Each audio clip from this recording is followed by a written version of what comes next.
As each agenda item is called, the applicant or their representatives and people on behalf of the request will be allowed to speak. Then people against the request will be allowed to speak. If there is opposition to the request, the applicant will be allowed to make a short rebuttal. All people wishing to speak need to come to the microphone at the front of the room, and please state your name and address for the record. If you did not complete a speaker card prior to speaking, staff will provide one to you. This is to ensure an accurate meeting record. All statements made should be relevant to the agenda item and be limited to 3 minutes. There are several people in favor or opposed to a request. We encourage you to allow 1 or 2 people to act as a spokesperson for the group. While public discourse is very important to the commission, we have to maintain order in the meeting so that all people may be heard and city business may be conducted. If so directed by me, the Sergeant at Arms shall remove from this meeting anybody that becomes unruly or prevents us from conducting an orderly meeting. The commission members have reviewed each of these items in a previous work session that was open to the public. The recommendations we make tonight will be based on the work session as well as any additional information presented here. After completing the hearing on each item, the commission will consider action on the item, and the action taken tonight on all items, excluding plats, will be in the form of a recommendation to City Council. City Council will also conduct public hearings on agenda items, excluding plats, on Tuesday, December 2nd, 2025, in the Bosque Theater of the Waco Convention Center at 100 Washington Avenue. First item on our agenda tonight is the approval of the minutes of our October 28th, 2025 work session and business meetings and the October 20th, 2025 special call work session. Are there any changes or additions? Okay, seeing none, those will stand approved as written. Our first item tonight, we are going to skip around a little bit, but we will start with item Z-25-44. What is city staff's recommendation? Mr. Chair, members of the commission, this is case Z-2544. The applicant is Jonathan Cannon of Walker Partners, LLC. The request is to amend approximately 10.54 acres, more or less, of the Callan Village PUD concept plan located between Ritchie Road and the single-family area by 1, changing the land use of 4.29 acres along Ritchie Road from commercial land use to multifamily commercial flex land use, and 2, amending the PUD narrative by updating and providing setback, street, and lot options for multifamily development. The location is Ritchie Road and Callan Boulevard. The legal description for the entire Callan Village, being that this is a concept plan amendment, is being property located at the northwest side of the intersection of Ritchie Road and Callan Boulevard and described as approximately a 151.173 acre tract, more or less, located in the El Marble Survey, Abstract 580 in the city of Waco, McLennan County, Texas. The neighborhood association is the West Waco Neighborhood Association. We did mail out 231 notices on November 6th, including the neighborhood association. We received 1 returned in opposition. A couple case highlights. The property that you see here on the screen that is affected would be the outlined red area. That is the area that's proposed to go from just straight commercial to commercial flex, giving them the opportunity to either develop multifamily or commercial. And then the blue is remaining as multifamily. However, some wording within the ordinance that's, as I mentioned, outlining some setbacks. The applicant, however, did not post the state mandated sign on the property notifying of the zone change at least 10 days prior to the public hearing. Again, that is a state statute requirement, also adopted within the City of Waco ordinances accordingly. Therefore, the item will have to be continued to the December 15th, 2025 Plan Commission. But since we did mail out 231 notices, I do recommend that those in attendance wishing to speak on the item still have the opportunity tonight in the event that they can't come back in December. Thank you. So that's why we moved this item to first on our agenda. We will have to rehear it at next Plan Commission, but if you're here tonight to speak on this item and would like to speak, we would love to give you the opportunity to do so. Yeah, please just state your name and address for the record. Yes, sir. Yeah, for the record, my name is Charles Herron. I live on Stinson Court, which borders the property that is being discussed tonight, or obviously will probably be discussed again on the 15th of December. I'm just trying to find out a little more information, make a comment or two. I'm not exactly sure from the notice they sent whether they intend to make it commercial, whether they intend to make it multifamily. I know there is certainly rules and regulations about the density per acre that can go on that property. It's my understanding it's about 8 acres total. And obviously, from a real estate standpoint, I would certainly not want a 2 or 3 story apartment complex looking right in my backyard, and I don't think anybody that lives there would either. So, nice townhomes. I don't know really why they couldn't make that another residential development right up there either. I mean, there is some proposal to put a road right behind that fence that borders my property and my neighbor's property as well. Again, I don't think that'd be a good idea either. I know there has been some scuttlebutt or information passed around about a Dollar Tree going in that commercial residence there. I would be very much opposed to something like a Dollar Tree going in that neighborhood.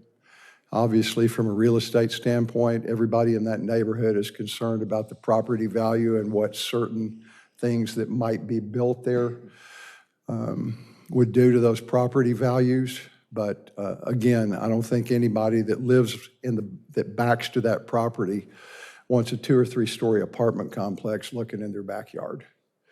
So, but I don't know if anybody has any more information about what you all know as far as what's really planned back there. I know Ryan Lindsay is the developer, the guy that develops and continues to develop Callan Ranch. So, City staff, do y'all have any more context? If we can go back to the map. yeah. So the area, actually, go back to one more, please, Enrique. There we go. This is what's approved there right now. So the dark solid blue is approved already for multifamily. Okay. The solid red is the commercial area Okay. that as approved now. So Right. go forward to the next slide.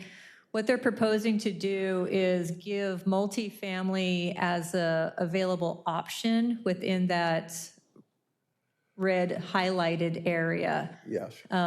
That would be the main change in this option, rather than straight commercial, to give them an option of multifamily residential or commercial within that area. Right. And then within the solid blue, it was more of a narrative change, a written change within the plan itself, allowing more of a townhome structure as an option as opposed to just your standard multifamily apartment complex. Yeah, So it's giving different options. Right, and I don't know if y'all have driven out in that area. There's 2 gigantic apartment complexes that have been built within a couple of miles of there. I mean, big apartment complexes. They're not even finished yet, but they're very large.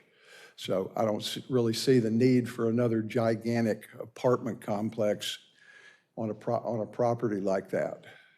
So, but any questions, comments? I mean, obviously, from a somewhat selfish standpoint, you just don't want somebody to build a gigantic apartment complex right behind your house. So, and nor would I want a road cut through there either. But I mean, there's enough, property in there where they could move that sign back and probably make another nice little development in there too. Obviously, the commercial and multifamily, there's certainly commercial property is usually worth more than straight multifamily property. But so I don't know exactly at this point, what they have planned there, so I can argue for or against it. Yes, sir. Unfortunately, we don't Have that information. have that information currently. either. We really are just voting on whether or not this piece of land makes sense to allow for multifamily just on the front part, since the back part's already by right multifamily allowed. Right. So I guess potentially we could consider if making the multifamily portion that much bigger allows a different type of apartment complex that would potentially be higher or denser than what's allowed right now. I did take some notes, and we'll have some more information to address your questions at the December meeting, but the applicant would be here at that meeting as well, and those would be good questions that he could help answer.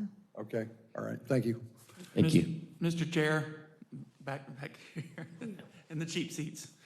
I just want to add a couple of things. There's already regulations in the multifamily section that has a lower density than what you see for most apartment complexes. It's 15 units an acre. The gentleman spoke of some other complexes in the area. Those are higher densities at 25 units an acre that are being built.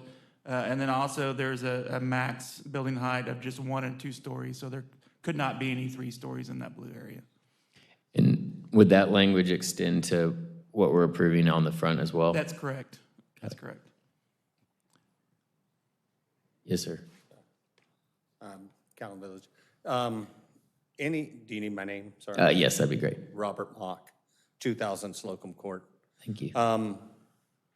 Any reason why the other commercial, are they still trying to keep that one red commercial and not just do the whole thing multifamily?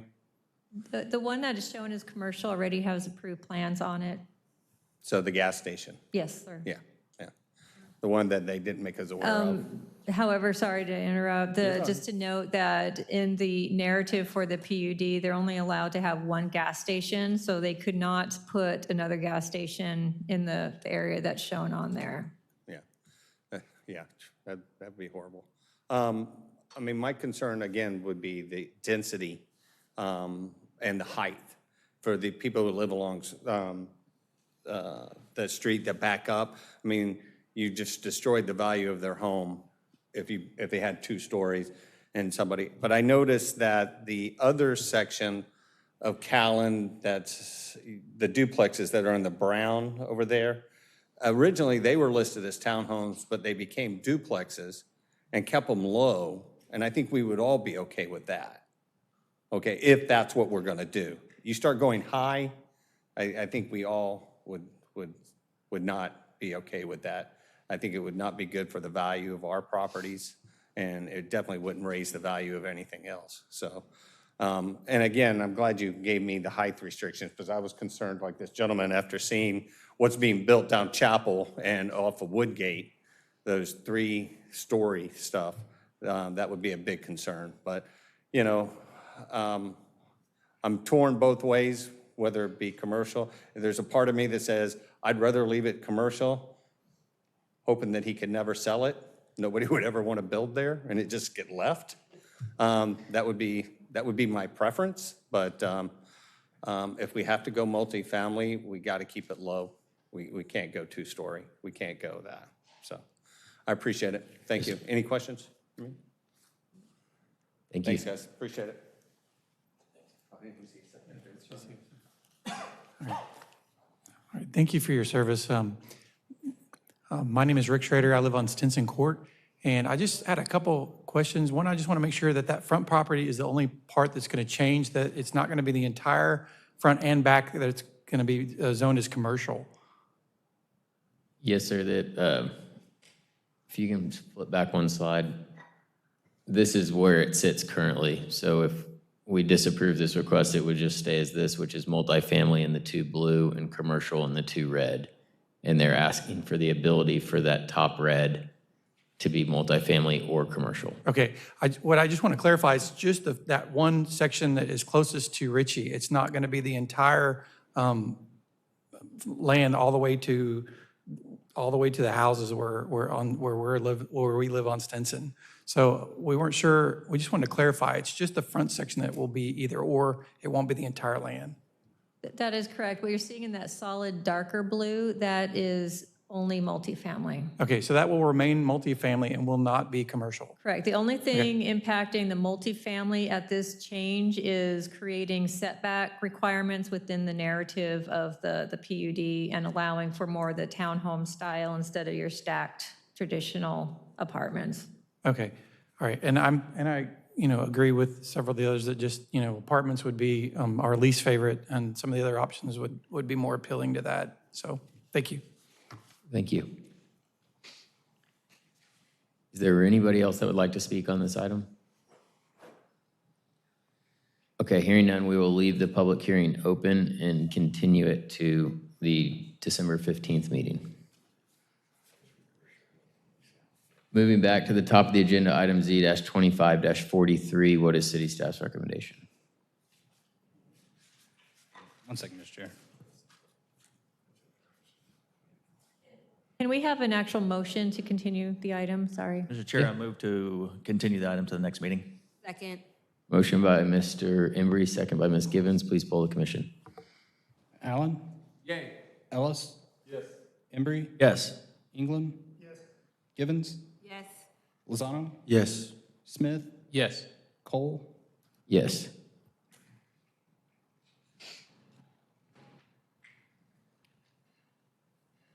Did we mean to skip Campbell?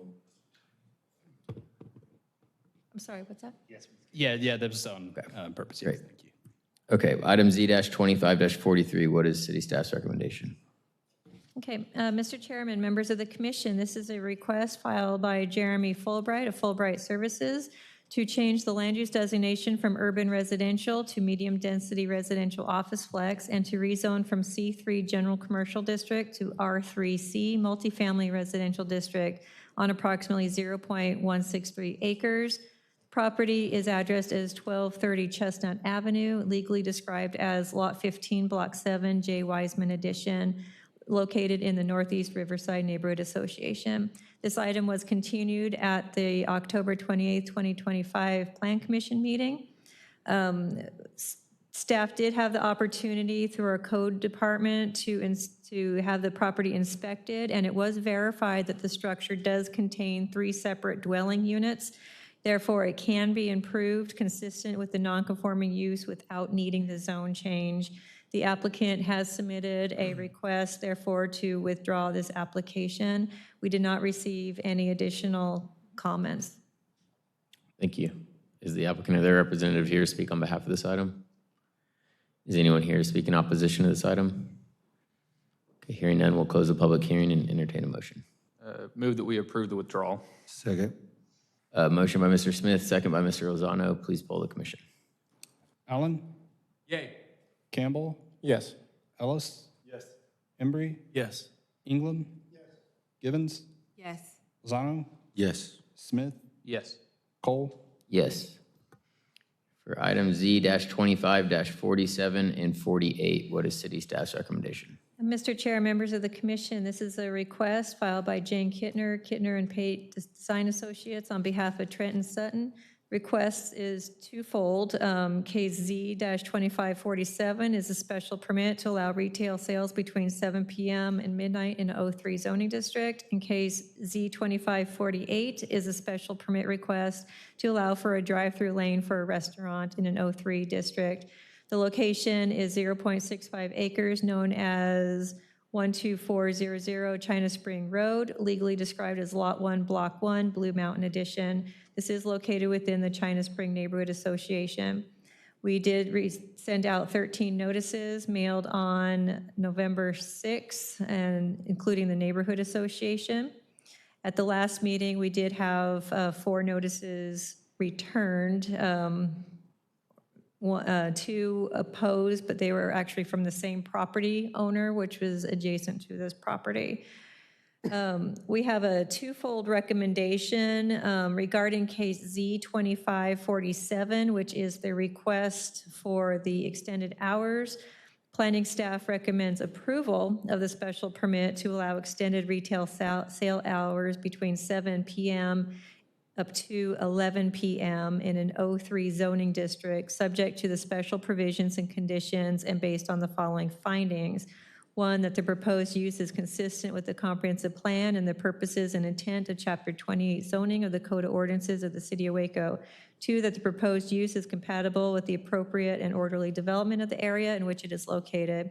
3, that the proposed use would not be more objectionable to neighboring properties because of traffic congestion, noise, fumes, vibrations, or any other characteristics than any use permitted in the zoning district without the grant of a special exception. And 4, that available community facilities and services, including the road system, providing access to the proposed use, are adequate for the proposed use.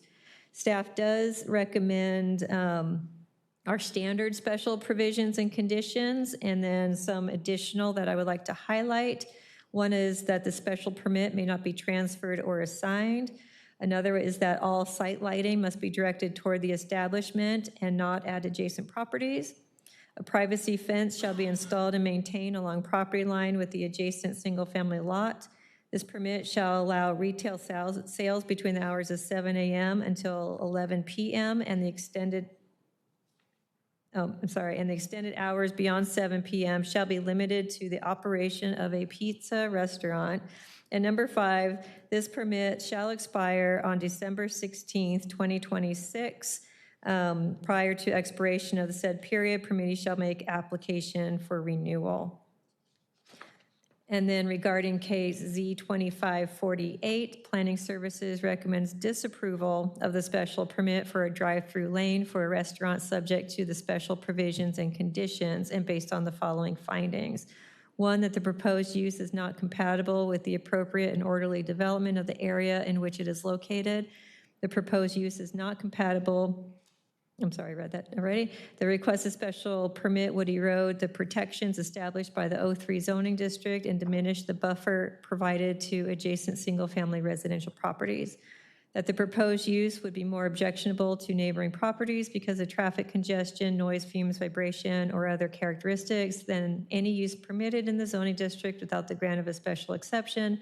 The proposed location of the drive-through adjacent to a single-family residential lot exacerbates these concerns. Alternative design options, such as a designated pickup or to-go space at the front of the building, are available and would comply with the O3 district requirements while minimizing impacts to nearby residences. And then there is an adequate supply of underutilized and vacant land, approximately 28 acres, already zoned for commercial use along China Spring Drive, FM 1637 corridor, and at the intersection North River Crossing, FM 185, and China Spring Drive. This existing inventory can accommodate appropriate commercial growth and development in the area without encroaching on established residential neighborhoods. Thank you. Is the applicant or their representative here to speak on behalf of this item?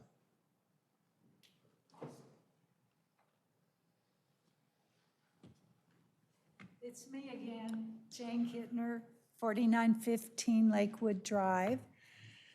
And appreciate you listening to me again. We have a little bit more information this time than we did last time because it's just interesting the more you talk to people, what you find out.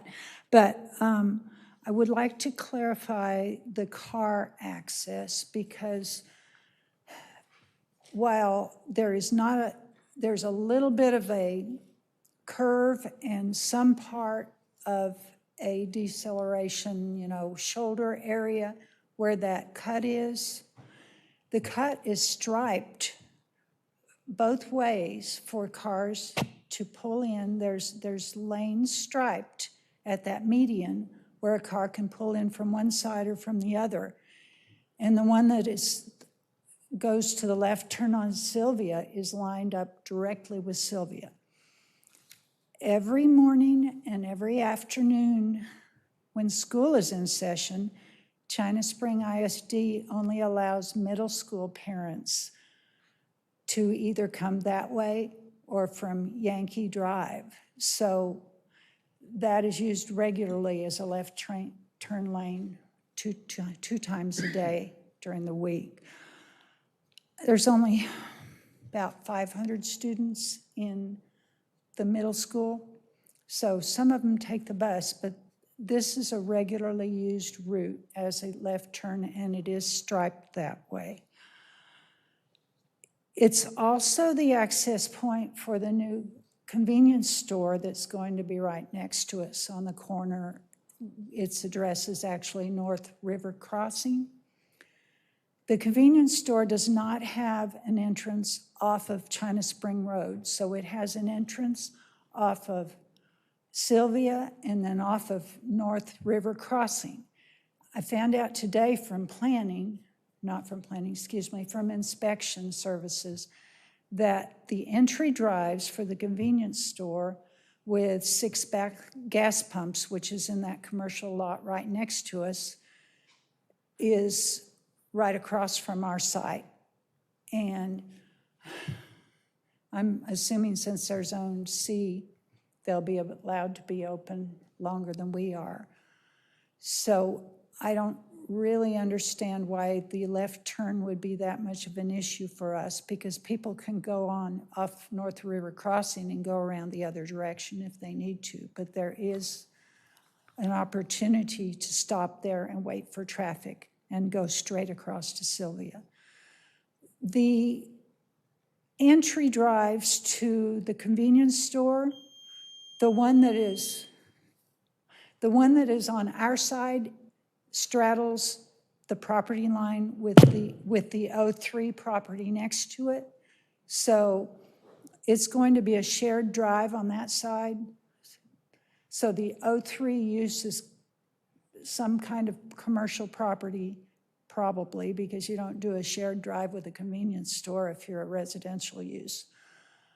And then the one over on North River Crossing for the convenience store and for the lot next to it is actually on the lot next to it. So there are 2 shared drives, and one of them is lined up pretty much directly with our drive. So I guess my question is, if it's okay to do a convenience store like that, I can't see that our traffic or our left turns or anything else would be anywhere near that issue.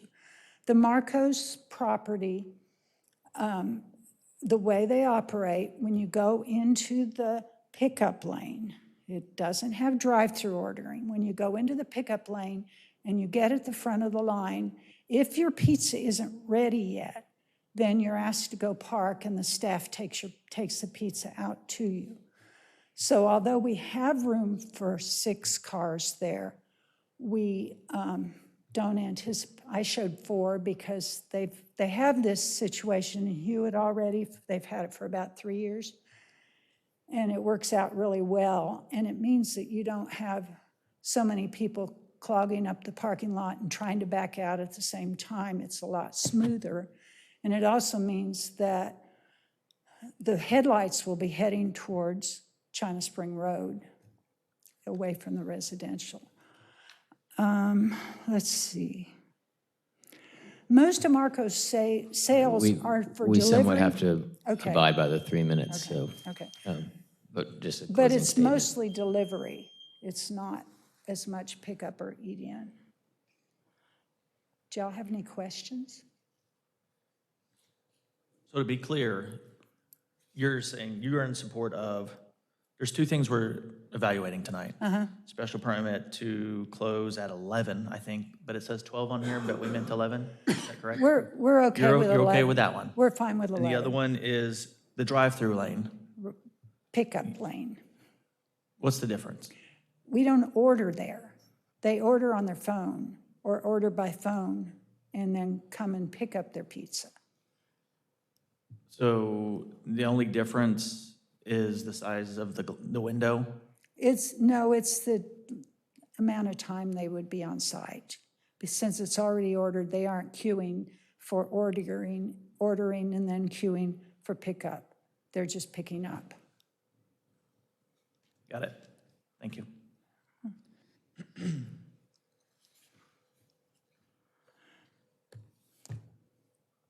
other questions? Any more? What is the pushback, I guess, city staff's thoughts of y'all having pickup parking stalls with, like, you see it at Chewy's and stuff, where you can do a QR code and staff Yeah. can still bring your pizza out, so people still don't even have to get out of their car? Is that?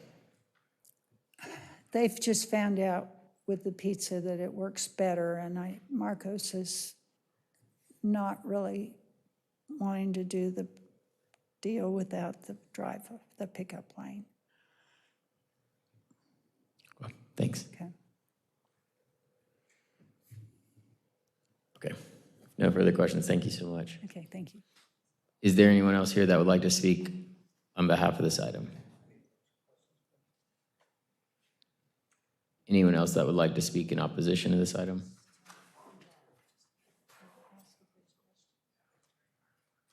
Sorry, Robert Mock. I am the Marcos franchisee. So to answer your question, there's a clear difference between a pickup window and a drive-through. A drive-through there's a expectation that you'll be sitting there for a while. Our expectation is that you pull up, grab your food, and you're off, okay? We currently have this in our Hewitt location, and typically we don't get more than 3 cars backed up because we give them enough lead time to have it made, then they show up. But if they show up early, we just ask them to park and then we bring it out to them. Just far more efficient, cost efficiency for us to hand it that way than to have to go out front for all of our other orders. As I'm building stores, I've kind of added that. We also have it at our Robinson location. Again, we normally don't get more than 3 cars, but it's a fast moving, and like she said, the headlights will be pointing the opposite direction. So as far as closing at 11 o'clock, we close at 11 o'clock every day, except for Friday and Saturday, so we'll just close at 11 o'clock 7 days a week. It'll save me money. So, but I think it's a great opportunity for us. It's a great opportunity. We already have a store out there, but it'll be a great opportunity to be right next to the school. A lot of traffic through there, and with all the stuff that's coming down 185, it scares me to move down there, but it's also very exciting because, you know, we'll be able to address a whole different group. So did I answer your questions about the Marcos? That was good, thank you. I have a question for you, though. I know you all mentioned the headlights will be facing the opposite direction of China Spring, It'll be facing China Spring Highway, yes, ma'am. but then, no, I thought they were coming in from China Spring Highway. So the headlights will be facing the residential area? Well, they'll be able to come in off Sylvia, correct? And China Spring. Can you put the map up? I anticipate most people coming in off Sylvia. Okay, That's the way, because of, like she said, China Spring ISD uses that as their main, Sylvia as their main road to get into the school, okay? It does have a turn lane off of China Spring to turn in there, but for most people, we feel it'll be coming the other way, if you're coming up 185, because I want to be on the go-home side of the road. So they're coming up 185, they're going to turn left on Yankee, right on Sylvia, and they'll come right in that way, and I see again, what you- pointing away. okay, That's where I see the traffic flowing. okay. Thank you for clarifying that for me. Thank you. Anything else? Is there a plan in place, say that the line does get longer than what, I mean, I know you said you designate them to go to these other spots, Yeah. but there's another tenant that potentially could be at this residence, is what it looks like. And that person may be taking up, you know, say half the parking because they're half the building. Right. Is that, and I see this happening, you know, at super busy drive-through locations, especially like the Starbucks and the Chick-fil-A's that are pumping through people all the time, where we've got traffic backed up on, you know, Franklin because Exactly. we can't run them through fast enough. And Jake loves that. Yeah, for sure. But at some point, you know, you cause a very dangerous situation. I truly understand your point. And so is there a plan maybe for you guys, if it does get backed up, do y'all have some sort of ordinance that you guys would go by to get that resolved if that happens? No, but we can come up with it. I mean, my understanding right now, already, the other location is more of a doctor's office. So it'll be it'll be more the daytime hours, where I'm more the nighttime hour person. It's So- only 1,200 square feet of like a chiropractor's office or something like that, or just a business office, so we don't anticipate much for parking. I don't think you're going to use that much parking. No, the key is, I mean, we see it with our current China Springs store. Customers come in, pick up, and leave. Even though we do have some dine-in, most of it is pick up and go. You know, of those, the ones that we're not delivering, it's more pick up and go. So, But yeah, that's always a concern, parking spaces and stuff like that. But based off what I see, Yeah, you just it's can't, like, if you're- plenty for what we're doing. Yeah, if you're pulling in from Sylvia, like you say, most of them are gonna come in. They don't have any way of getting, you're gonna have to have any way of getting to the parking spots unless you run them through, is how I'm looking at this site plan. They can't go back behind it. No, Yeah, that's. So they're that coming is forward and they'll go a into the buffer parking area spaces. For the residential. Yeah. So, no, we're not doing that. And then, sorry, one more clarifying question, just so I understand. I do get that this pickup line would certainly be more convenient, but are you saying that Marco's can't go in there if you don't have a pickup line? Like, is this a requirement for the franchise, or this would just be preferable because it allows you to run cars through more efficiently? It's my prerogative for a space. From all my locations, I've pretty much converted to this. The only one I don't, this one and my Woodway store are my only two that don't have this. So we have it in Belmead, we have it in Robinson, we have it in Hewitt, and we changed the signage to say pickup lane, not even drive-through, to say pickup. You know, so it's not a drive-through. So hopefully that clarifies for you. Thank you. The brand just wants me to sell more pizza. They don't really care how I do it. So so basically your pickup lane will be similar to the one that Domino's Pizza has already in China Spring? Because they have a Well, funny drive-through. story, considering I built that store too. Okay, so that's I basically built how. that store in 2010. Yeah. Oh, okay, So is it basically? It's the same, yes. okay, Yeah, it's just a pickup. thank you. And Ms. Kittner, these two curb cuts, I guess that's a city road, and that's pretty accurate, and probably, because that looks, that one closer to China Spring, that looks like, I don't know if that's like TxDOT requirements, so many feet, but this is pretty reliable where these driveways can even go. It's about the only place it'll fit on the property with the building, because if you see on that diagonal one that comes across on the back, that backs up to the residential, there's a 25-foot setback there. Yeah. So this is about the only way we can get the building on there. It's just about across, see the C2 zoning and the O3 zoning to the left? And the property line between them? Mm-hmm. Right in there is where their cut through is, and I think it's a lot wider than ours, so we pretty much are gonna line up. I think where I'm struggling is, I can certainly respect the business prerogative of having this pickup line. I totally get it. But we've got a neighbor back here that's opposed, and to some degree, at least from my perspective, it's our duty to consider them living there first, like we would do for anyone. And so this is, I guess what I'm concerned is, we're trying to not have cars stacking up here at 10:30 PM, especially if this is not even, if these two curb cuts are too close, or whatever the city's rules might be. Once it gets to this point, maybe staff, do these roads, these curb cuts look reasonable? Do we know, or are we doing all this and this might not even work out? Because if this were a TxDOT road, I don't think this would work.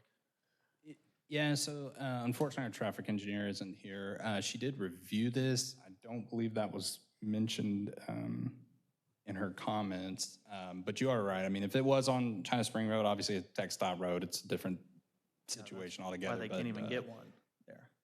That's probably why they can't even get one there, much less two. Right, yeah, and they, you know, TxDOT, I think, generally tries to do more of a shared drive than anything, you know, when it comes to their roads. The commissioners, I read this last time, but she doesn't specifically mention anything about the access points, but this does say traffic impact analysis study is required. IT trip generation, Let's see, she goes over the numbers on that. Concerns that this proposed use will negatively impact existing condition of Sylvia Avenue and its intersection with China Spring Road, FM 1637, and Yankee Road. Evaluation of intersection traffic control is necessary. There is no left turn bay within the existing median on China Spring Road. Sylvia Avenue accommodates one lane in each direction. So those are our traffic engineer's comments. So traffic was a no.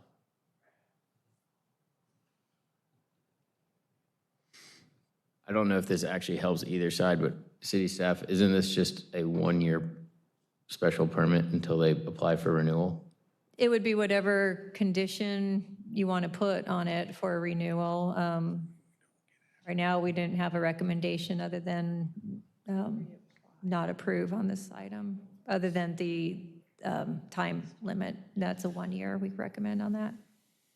I'm just trying to think, like outside, if we knew for sure cars would never queue in the street, would we actually have any issue with the pickup window? And if we could put that as a special provision, that if complaints of cars queuing, that we can take away the special permit. That doesn't totally help you, because then you could have a Margot's Pizza that a year or two from now loses the right to do a pickup window, but at least it gives them a chance to operate the way they're saying they'll operate, which is that they push cars through.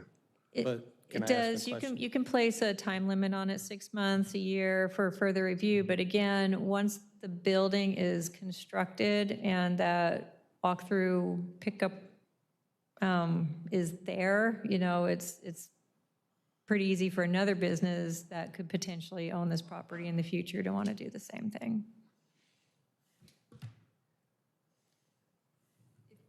But then can we not place that same limitation like we did on the other property where it's not transferable for this one?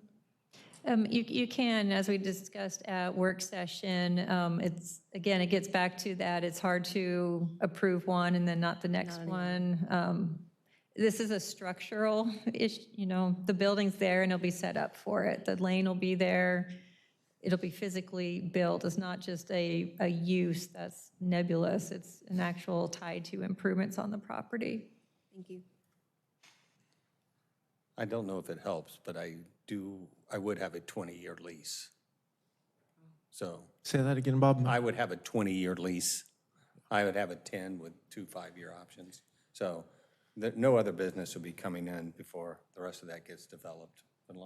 And any of y'all that live out in China Spring know that place rolls up about 8:30, 9 o'clock. So there's no real late night drive-through or anything about there. So Yeah, if that helps you. most of Waco does that, actually. Yeah, that's true.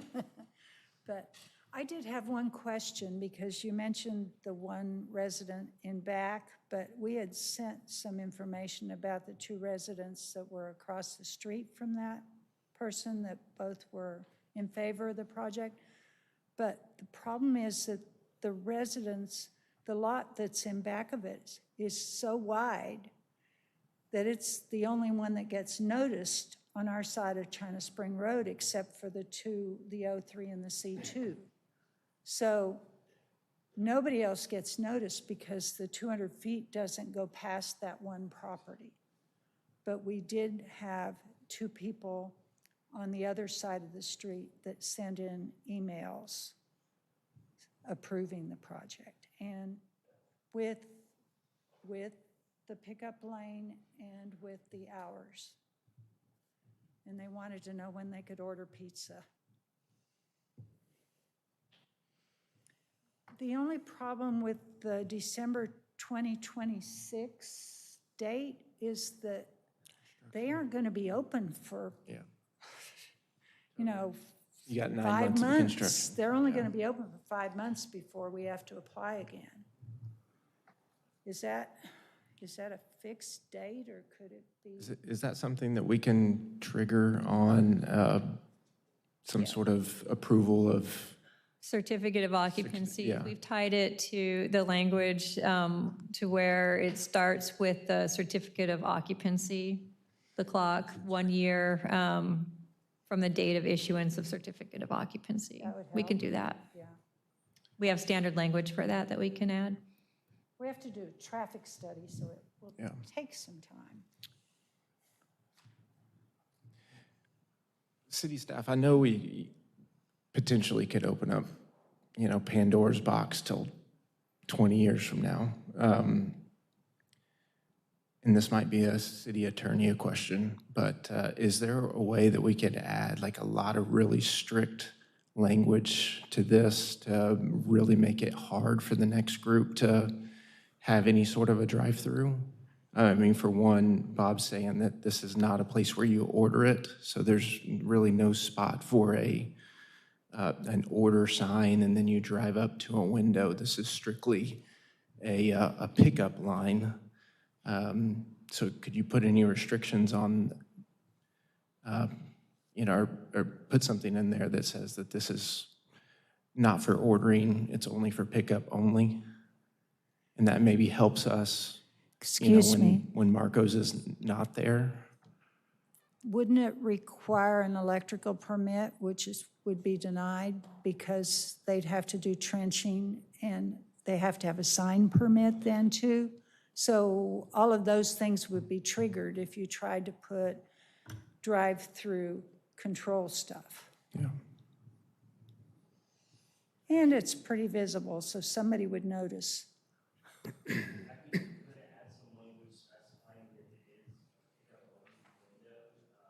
Yeah, we're okay with that. We're okay with that.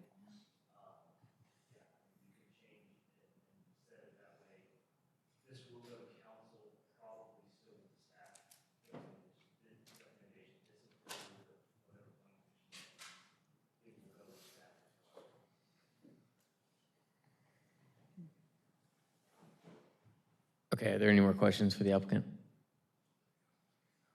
Okay, thank you all. Is there anyone here that would like to speak in opposition to this item? Okay, hearing none, we will close the public hearing and entertain discussion or motion. One more question for city staff. I'm guessing, Zach, we've had this conversation. There is no distinction in the city code for a pickup lane versus a drive-through lane. So it's one and the same. Correct. We would consider the queuing and everything the same.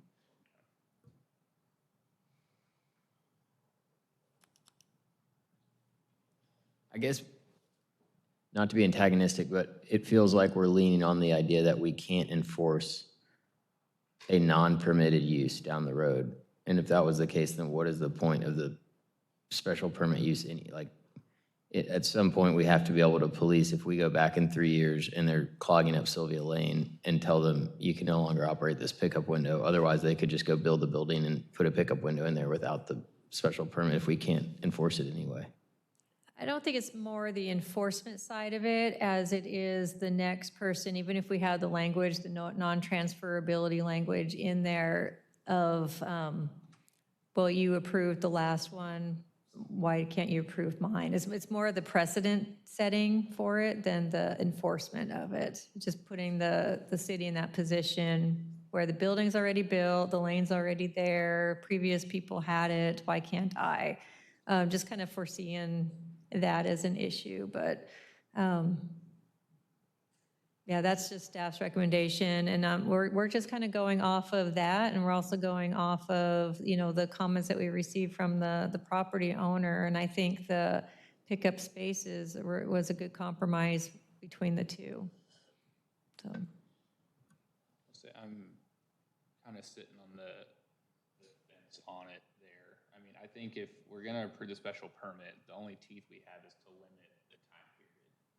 And then you look at it in a year after occupancy, and then if you revoke it, then if the next person buys it, well, they know that special permit got revoked, so the drive-through didn't work. So I think if we're leaning towards approval, I think that the time period is really the time period for reassessing and then reissuing the permit is really the only teeth we have to stop some future landowner from saying, oh, well, they did it, why can't I?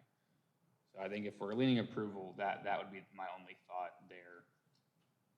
On the flip side, I understand staff's position of the resident, and though I think a pickup lane would obviously be great for business, it's certainly not required to open up a pizza restaurant. I think that a reasonable compromise has been offered by staff with the parking spot pickup. So I definitely see both sides of it, and frankly don't have a really strong opinion either way, which means I'm probably going to side with staff. I think that's always my default if I don't feel one way strongly, is that I trust staff's recommendation. So that's where I'm at, but certainly open to other discussion or thoughts on it. For the time period of them being open till 11, was that something that the neighbor said that they were generally okay with? Or what was the process in approving that? They were actually opposed to both. They were opposed to both? So what was the reasoning for approving the They extended had time? stated concerns about the traffic, obviously on China Spring, and, I guess noting some of the, traffic collisions, things like that, that they're concerned about. What are the hours for 03 generally without the special permit? Let me go back a little bit. I think what you were asking is what was our reasoning for why we would Yeah. recommend the one? Because looking at it, if the window wasn't there, the uses will all be within the front of the building closest to China Spring, and the building itself would serve as a buffer between the two uses. That was our thinking on that one. And I'm sorry, your next question? 7 PM according to, Yes, Yeah, 7 so PM. if- Retail sales has to end at 7 PM, so that's, Right. If Results no in special permit was permit. even thought about, the tenant, the neighbor would assume that a business could go up next door and it could be open till 7 PM as long as it fits the 03. And, yeah. correct. Yeah, the O3 is the buffer zone, and you did see that there was a C2 on that property where the convenience store is going to be located, and that was rezoned with the intent that the O3 would still be there as a buffer.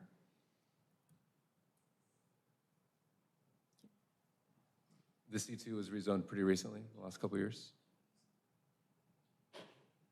But I believe it's within the past 4 or 5 years.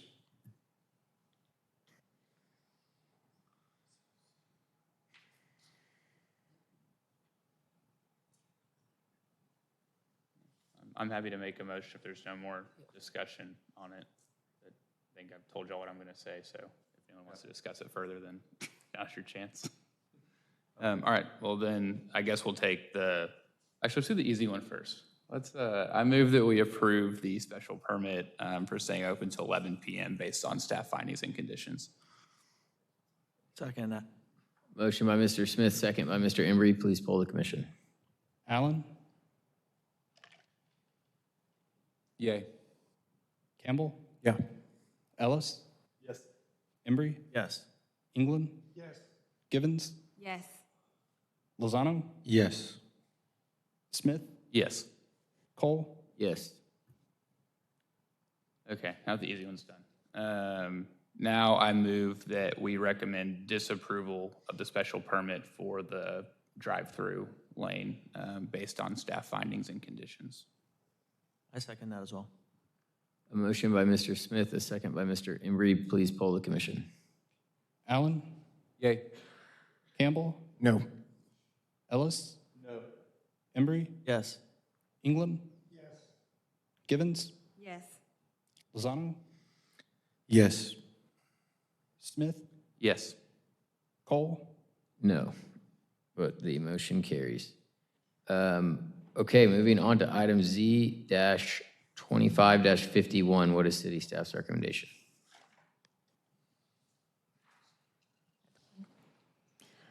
Mr. Chair, members of the commission, this is a request filed by Jerry Dyer on behalf of Ty Looney GT Ventures for land use designation change and rezoning of 9.04 acres from office industrial flex designation to medium density residential office flex, and rezoning from M2 to R3B. And then on a second tract, rezoning of 1.36 acres from M2 to C2, property addressed as 7324 Steinbeck Road, legally described as approximately a 10.4 acres out of the W.L. Swain Survey, abstract number 40, being a part of Lot 1, Block 1 of the Tate & Co. Distillery addition to the city of Waco, McLennan County, Texas, as per plat recorded under instrument number 2019-041686 of the official public records, McLennan County, Texas. 12 property notices were mailed on November 6, 2025. The property is not within an active neighborhood association, and therefore no notice was sent to a neighborhood association. No comments were received for this case. As noted during the work session, this is an expansion on a zone change and land use change that was previously approved late 2023. Planning Services recommends approval of the request to change the land use plan on Tract 1 from office industrial flex to medium-density residential office flex based on the following findings: adequacy of public infrastructure and consistent with nearby land use designation. Further explanation is provided within the report. And Planning Services recommends approval of the request to change the zoning on Tract 1 from M2 Light Industrial District to R3B Multiple Family Residence District based on the following findings: comprehensive plan alignment, compliance with dimensional requirements, supported by infrastructure, support for strategic housing goals, compatibility with surrounding zoning and development patterns. Further details of those findings are provided within the staff report. Planning Service recommends approval of the request to change the zoning on Tract 2 from M2 Light Industrial District to C2 Community Commercial District based on the following findings: comprehensive plan alignment, compliance with dimensional requirements, supported by infrastructure, and compatibility with surrounding zoning and development patterns. Again, further detail provided in your report packet and on the screen there. Thank you. Is the applicant or their representative here to speak on behalf of this item? Is anyone here to speak in opposition to this item? Okay, hearing none, we'll close the public hearing and entertain a motion. We do them all at once? Okay, then I move that we recommend approval on all land use changes and zone changes based on staff findings. Okay, motion by Mr. Smith, second by Mr. Ellis. Please poll the commission. Allen? Yay. Campbell? Yes. Ellis? Yes. Embry? Yes. England? Yes. Gibbons? Yes. Lozano? Yes. Smith? Yes. Cole? Yes. For item Z-25-52, what is city staff's recommendation? Mr. Chair, members of the commission, the request from Coleman Hands for land use change and rezoning 2.92 acres from open space and office industrial flex to industrial designation and rezoning from C3 to M2. Location at 2324 Robinson Drive, legally described as Lot 1, Block 1, Fuentes Edition, located within the Alta Vista Neighborhood Association. 24 notices were mailed on November 6, 2025, including the Alta Vista Neighborhood Association. No oppositions have been returned. Planning Services recommends approval of this request to change the land use plan from open space and office industrial flex to industrial based on the following findings: adequacy of public infrastructure and compatible with nearby land uses. As further noted, Planning Services also recommends approval of this request to change the zoning from C3 to M2 based on the following findings: comprehensive plan alignment as recommended to be revised, supported by existing infrastructure, compliance with dimensional requirements, compatibility with surrounding zoning and development patterns.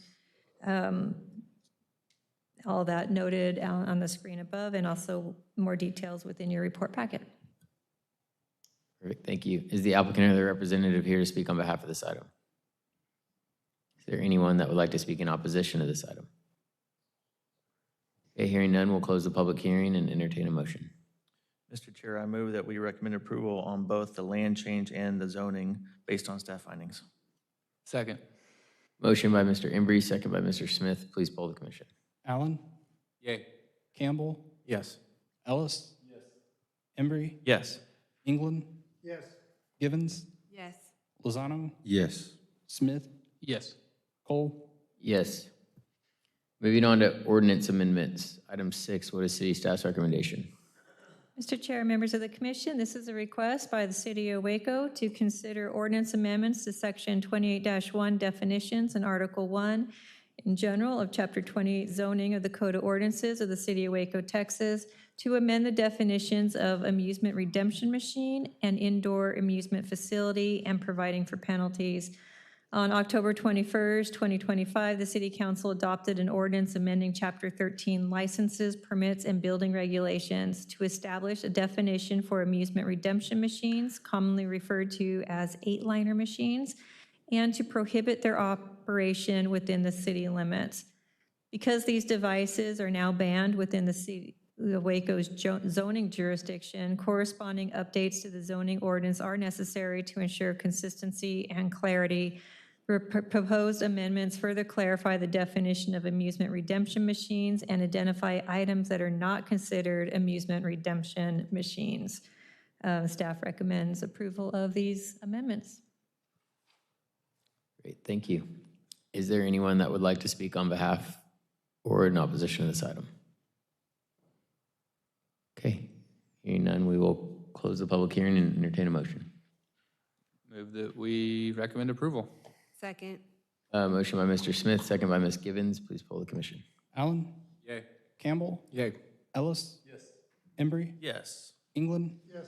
Givens? Yes. Lozano? Yes. Smith? Yes. Cole? Yes, and we are adjourned at 8 p.m. Thank you all.